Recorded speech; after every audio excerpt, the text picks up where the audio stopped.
And I think that's the thing that created the problem, because she forgave him for the infidelity, and then he turns around and cuts and files for divorce. And the whole divorce story is crazy. Them ducking the papers. Mhm. It's that's crazy.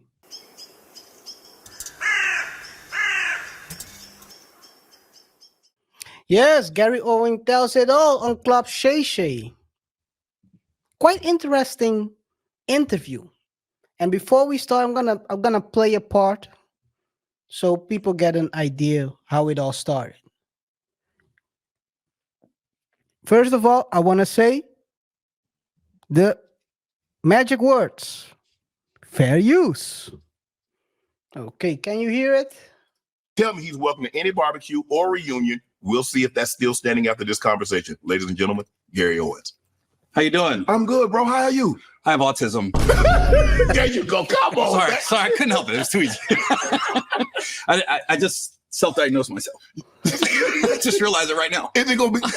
I'm sorry. 5 seconds in, the guy already started roasting the previous person who went on the show and talked craziness. Amanda Seals. RJ. Yeah, I saw the show. I I have to say, it was a good show. Yeah, it's very good. Wait, did you see it completely? Yeah, I've watched it till the end. Okay. Second part, the last 45 minutes were more free flowing, responding. So it went a bit down to me, but the first, I think it's 2 hours and 45. So I think the first 1.5 hours, 1 hour and 45 minutes. I mean, were very good. Okay.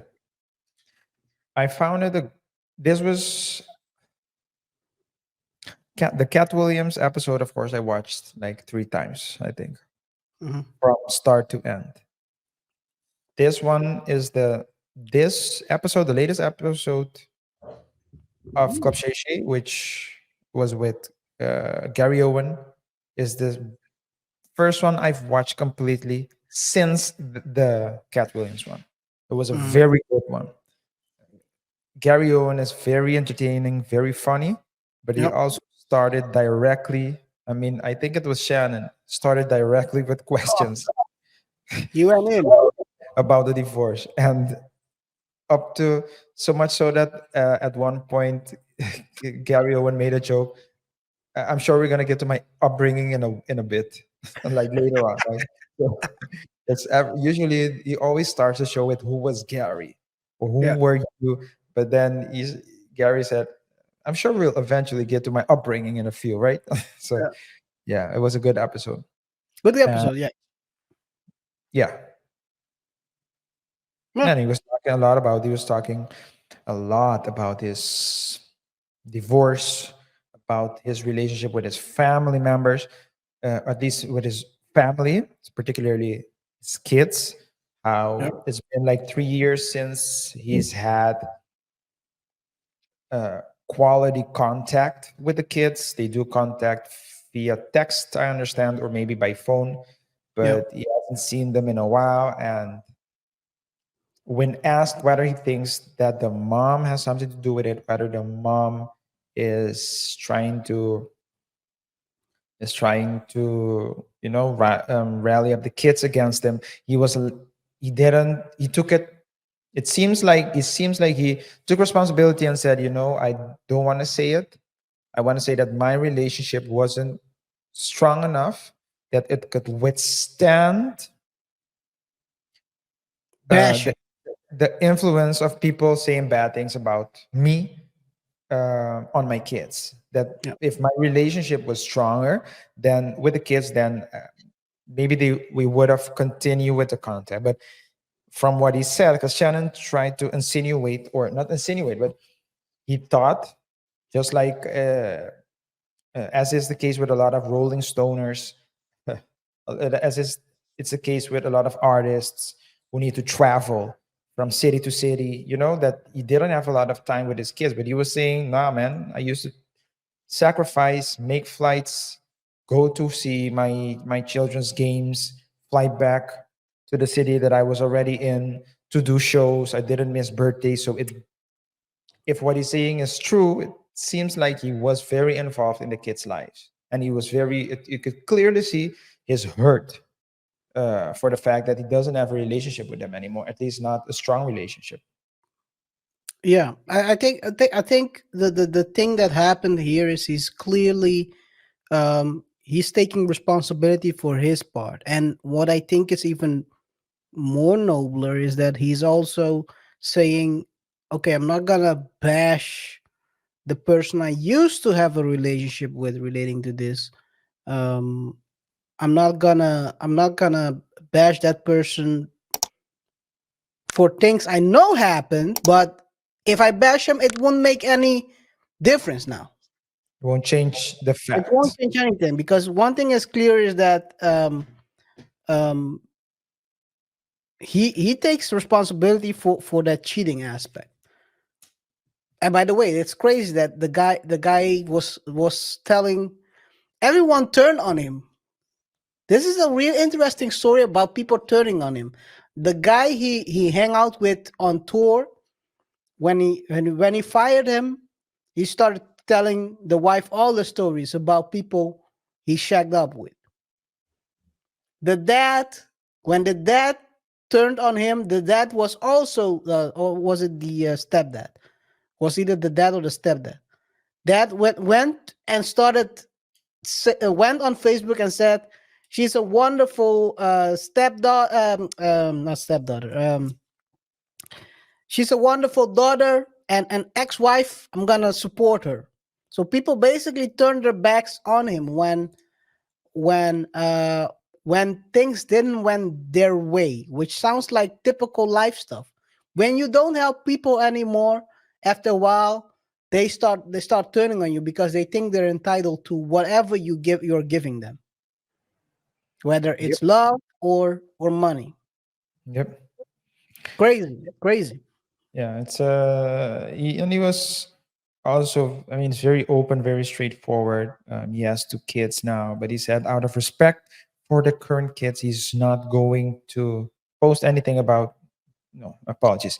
Out of respect for his older kids that he has the with his ex-wife, and I think it's a blended family, so maybe one of them already had kids prior to them getting together, Yeah, the ex-wife. the ex-wife. So he took care of them as well. He calls them, all of them, his children. So it does seem like he took care of, all the children. And now he has two kids with another, like twins, baby twins, 9-month old. And he was like, no, I'm not going to post anything now until I have a strong relationship with my kids, because I know, with my older kids, because I don't want to create more friction there. Yeah, you see that. I think we covered this last week, right? With Brian McKnight. That situation where he started to praise his newer kid above and also the kids from his current relationship versus the kids he had before, calling them the products of sin and all that other stuff. Maybe that's, by the way, maybe there's been a couple of developments in that. Maybe we can discuss this. Maybe not this show, but the next one. One thing you will see is that when you start when you try to there's always a thin line, right? As a dad, if you're not involved, you always can be wrong. You can, even if you're doing the right thing. So for example, I'll give you an idea how this works. If you don't show up as a dad, you're a deadbeat. Yeah. If you show up as a dad, you could be the one who's making trouble. As in, for example, he gave an example when he went through his daughter's graduation. They said to him, "You shouldn't be here. Don't come too close. Don't go talk Yeah. to her." But if he didn't show up, he would have been a deadbeat. Yeah. Yeah. So you can be, even if you're doing the right thing, you could be wrong. And if you're wrong, you're wrong. So it's a lose-lose situation. Sometimes it's that. I think he's trying to reach out to the kids. And at a certain point, I hope for him that the kids will realize that um, the thing is this: no one is perfect. Everyone is flawed. Just Mm-hmm. because, just because, and said this again, just because someone could be a bad husband doesn't mean they're a bad father. Mm-hmm. The relationship between kid and dad or mom is not the same as mom and dad and dad and mom. Mm-hmm. Those are two different relationships. But I think people a lot of times they put everything into one basket and then they try to convince the kid that the guy is a horrible person. Yeah. Maybe he didn't love her at a certain point anymore. And I think that's the thing that created the problem because she forgave him for the infidelity. And then he turns around and cuts and files for divorce. And the whole divorce story is crazy. Them ducking the the papers. Mm-hmm. That's crazy.